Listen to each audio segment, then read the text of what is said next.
Okay, punong nakaraan ay doon sa Book of Acts, chapter 1, verse 1 to 3 at 4. Kung maalala po ninyo, at maalang-alang pa, kung naalala nyo rin po ako. Na binigyan tayo ng ating Dr. Luke, the author of the Book of Acts, na the disciples need 4 instruments para magpatuloy sila na magiging witnesses ng ating Panginoong Jesus. They need the verification about Jesus Christ na siya na po ay talaga nabuhay na muli. They need to be commissioned by the Holy Spirit. And they need a continuance teaching of the Holy Spirit. Ang continuous na ito po ay, siyempre, in relevance sa ating buhay ngayon, ay patuloy po tayo na mag-aaral ng salita ng Diyos, sa makinig ng salita ng Panginoon Diyos, sa magitan ng fellowship every Sunday. At yung pang-apat ay hindi ko po natanong yun, but it is about the baptism of the Holy Spirit. Yun po mga dapat, 4 na bagay na kinakailangan ng isang mananampalataya para siya po ay makapag-witness po sa kaharian ng Diyos at very useful in the hands of the living God. Amen? At sa hapon na ito, ating pag-usapan patuloy po ang presensya ng Panginoon at pagtutulong ng Panginoon in chapter 2, verse 1 to 13. Okay, wala po naman tayong PowerPoint ngayon. Kaya buksan niyo po ang inyong mga Biblia at sumabay kayong makipagbasa.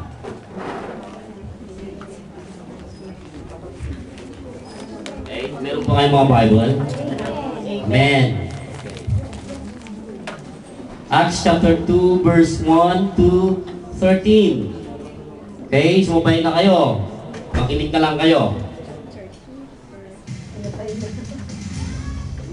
Now when the day of Pentecost had come, they were all with one accord in one place.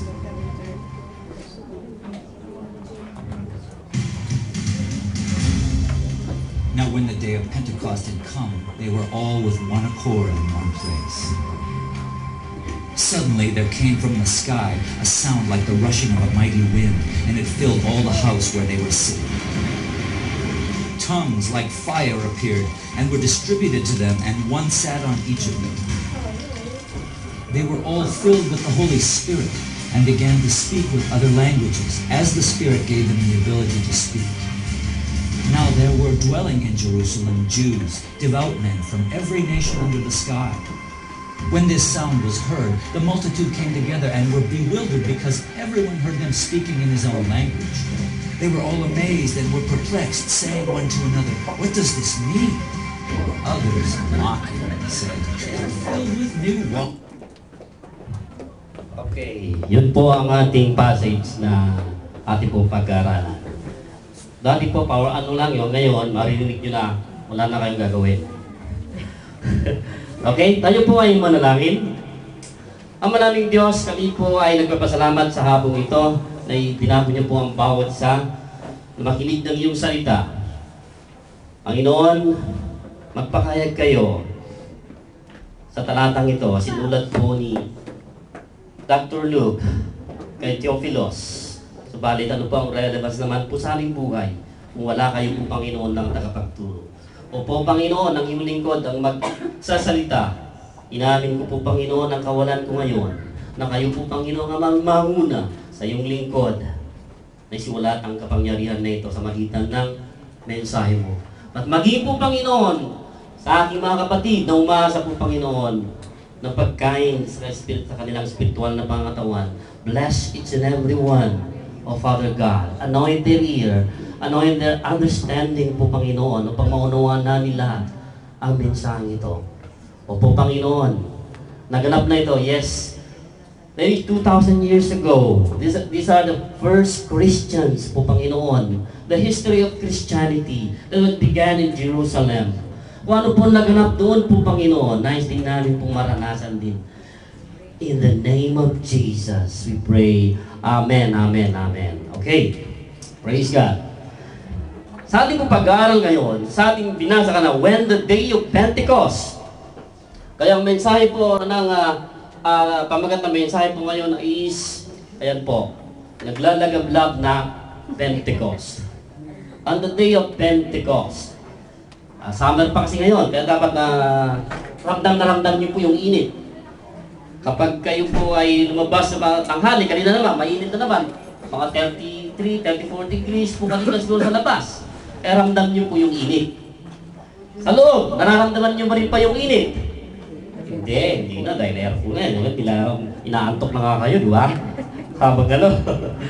Okay, Pentecost. Ano pang ibig sabihin itong Pentecost na ito? Subalit, nandyan po na isinulat ni Dr. Luke, si Dr. Lucas.